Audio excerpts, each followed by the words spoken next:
hari ini mungkin usia yang diubah. Yang semula dibatasi minimal 40 tahun kemudian sekarang diturunkan. Bebas gitu ya. Yang penting pernah menjadi kepala daerah atau penyelenggara negara. Jadi boleh semuanya ya. Umur berapapun.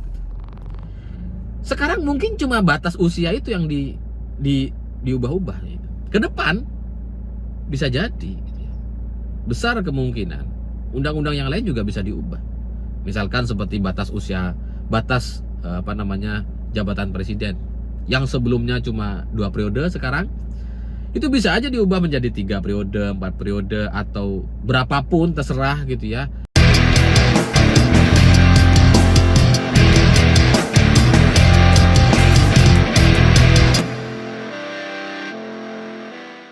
Selamat sore semuanya. Hari ini saya ingin menjawab beberapa pertanyaan yang sampai ke saya dari orang-orang yang nampaknya selama ini sudah termakan narasi kelompok relawan komisaris.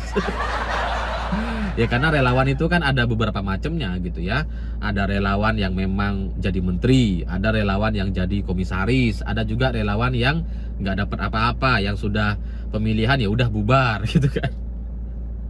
Nah, selama beberapa hari terakhir ini saya melihat memang teman-teman saya relawan komisaris atau orang-orang yang dibina atau dirawat oleh relawan komisaris itu kemudian membangun satu narasi bahwa apa yang sudah dilakukan oleh Pak Jokowi selama 9 tahun terakhir itu luar biasa. Itu adalah kerja-kerja besar gitu ya, dengan mengambil alih Freeport, membubarkan FPI dan sebagainya. Itu jelas adalah sebuah pekerjaan-pekerjaan besar gitu.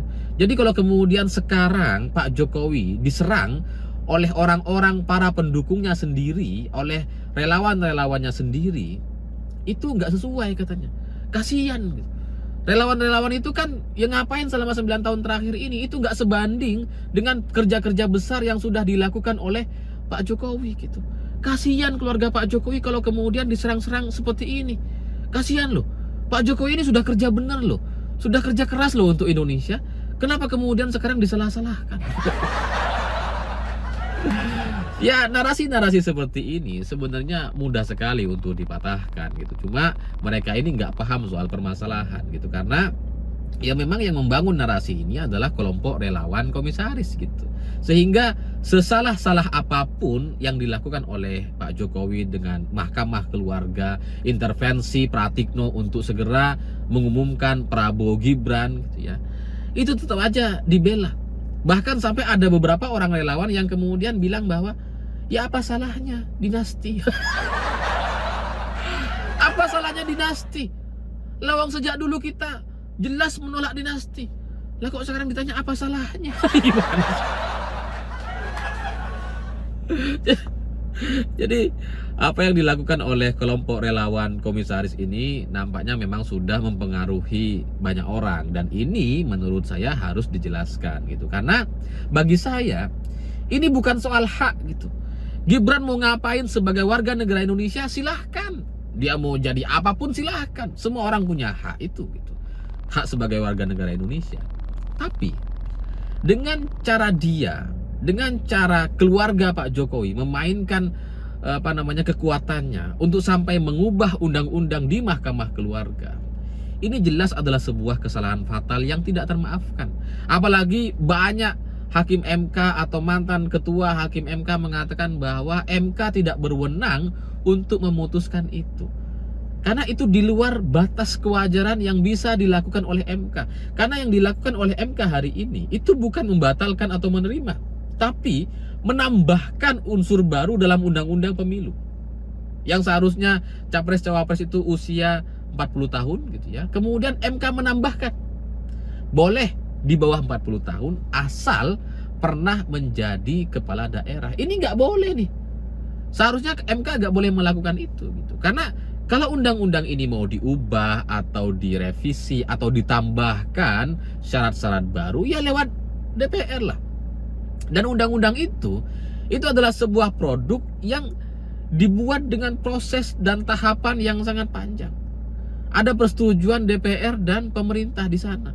Jadi kalau MK kemudian mengambil alih kewenangan DPR dan pemerintah, ini kan sudah di luar kewajaran, di luar kekuasaannya, di luar batasnya. Itu yang kita permasalahkan, itu yang kita kritik gitu. Apalagi keputusan MK ini disampaikan karena memang kita bisa melihat bahwa ada hubungan kekeluargaan antara MK dengan Gibran dan Pak Jokowi, karena ketua hakim MK-nya itu adalah pamannya Gibran atau iparnya Jokowi. Jadi itu yang kemudian kita permasalahkan itu. Praktek-praktek seperti ini itu tidak boleh terjadi. Secara hukum itu melanggar gitu, secara kepatutan itu melanggar, tidak sesuai dengan kewenangan atau tugas-tugas MK. Kemudian ada unsur kesengajaan, ada unsur kepentingan keluarga di sana. Itu yang kita serang. Jadi kalau undang-undang aja bisa diubah gitu ya, apalagi yang lain, apalagi aturan-aturan yang lain-lain. Kalau undang-undang aja yang sudah disetujui oleh DPR dan pemerintah, yang sudah kita sepakati bersama, dengan semena-mena diubah seperti ini, itu tidak menutup kemungkinan poin-poin undang-undang yang lain juga bisa diubah. Hari ini mungkin usia yang diubah, yang semula dibatasi minimal 40 tahun kemudian sekarang diturunkan, bebas gitu ya. Yang penting pernah menjadi kepala daerah atau penyelenggara negara. Jadi boleh semuanya, umur berapapun. Sekarang mungkin cuma batas usia itu yang diubah-ubah. Ke depan bisa jadi besar kemungkinan undang-undang yang lain juga bisa diubah. Misalkan seperti batas usia, jabatan presiden yang sebelumnya cuma 2 periode, sekarang itu bisa aja diubah menjadi 3 periode, 4 periode, atau berapapun terserah gitu ya. Asal dipilih oleh masyarakat, asal memang menang. Kan bisa aja diubah dengan semena-mena seperti itu ke depan gitu. Itu yang kita khawatirkan, itu yang kita takutkan, karena kalau itu yang terjadi, kita akan memuluskan sebuah kelompok dinasti. Kita akan memuluskan kekuasaan yang tidak terbatas pada akhirnya. Kalau ini tidak dilawan sekarang gitu ya, ke depan negara kita itu terancam menjadi negara yang bisa dikuasai hanya oleh segelintir orang. Itu yang tidak kita inginkan. Kalau kemudian ada orang berpendapat bahwa apa yang sudah dilakukan oleh Pak Jokowi selama 9 tahun terakhir ini sudah luar biasa, kerja keras, tidak pantas, atau kasihan kalau kemudian keluarganya diserang dan sebagainya gitu ya. Ini adalah narasi-narasi omong kosong dari orang yang tidak paham soal bagaimana negara ini didirikan. Kita sudah sepakat dengan undang-undang itu, kenapa kemudian mengubahnya dengan semena-mena? Kalau kalian anggap itu tidak sebanding gitu ya, minimal kalian harus akui dulu bahwa itu adalah sebuah kesalahan. Yang terjadi hari ini di kelompok relawan-relawan komisaris gitu ya, mereka nggak mau mengakui bahwa itu adalah kesalahan. Apa yang dilakukan MK itu adalah sebuah kesalahan, mereka nggak mau ngakuin gitu. Mereka bilang ya nggak apa-apa, itu kan sudah diputuskan oleh MK, kita tidak boleh intervensi. Ya memang semua orang tahu kita nggak boleh intervensi, bahkan mengubah pun nggak bisa, karena keputusan MK itu kan final dan mengikat.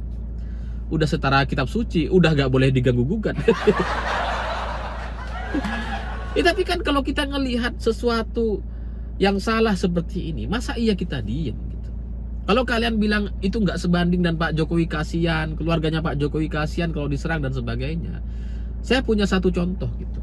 Contoh yang mungkin melekat dan bisa kita temukan di mana-mana, yaitu adalah sebuah pernikahan, sebuah komitmen pernikahan yang saling menyayangi selama berpuluh-puluh tahun bersama, saling melengkapi, saling membantu, saling mengisi, dan kemudian di pernikahan yang di tahun ke-10 atau belasan tahun atau puluhan tahun setelah pernikahan, kemudian terjadi perselingkuhan.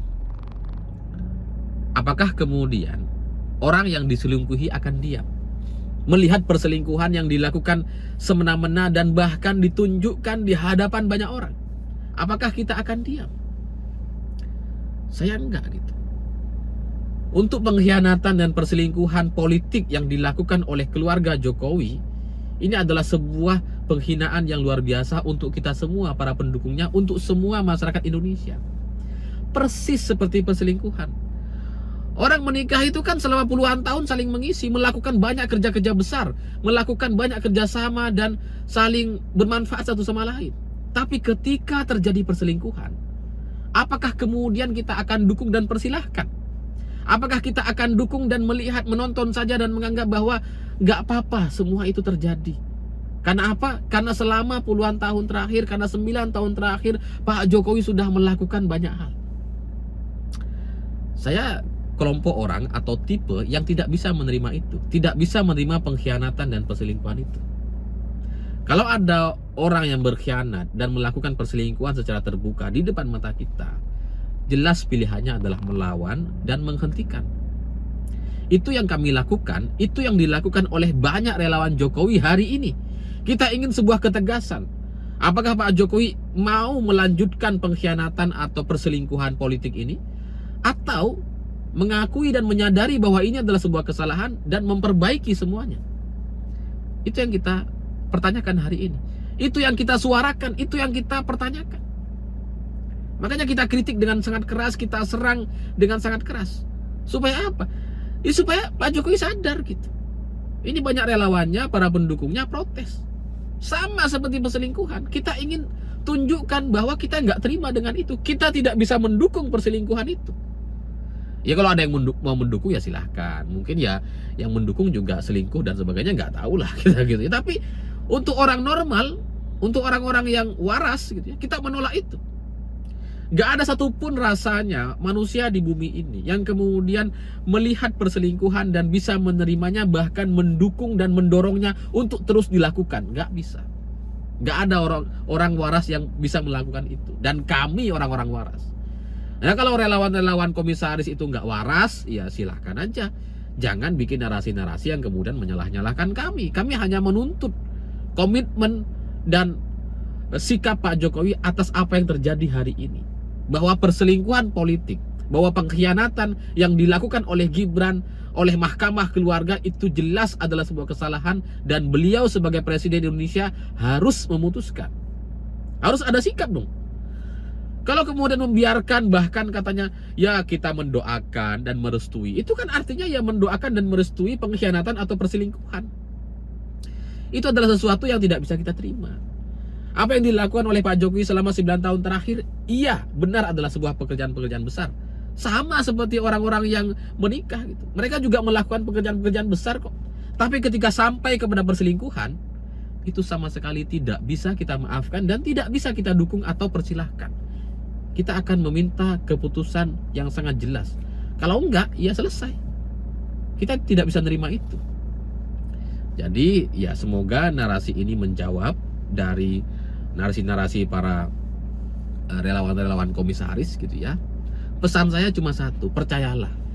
Untuk satu kesalahan tidak akan pernah bisa dibela dengan 1000 alasan atau narasi. Satu kesalahan tidak akan pernah bisa dibela dengan cara apapun. Yang namanya kesalahan selamanya akan tetap menjadi kesalahan tanpa tapi. Saya pikir itu. Terima kasih sudah menonton. Begitulah kura-kura.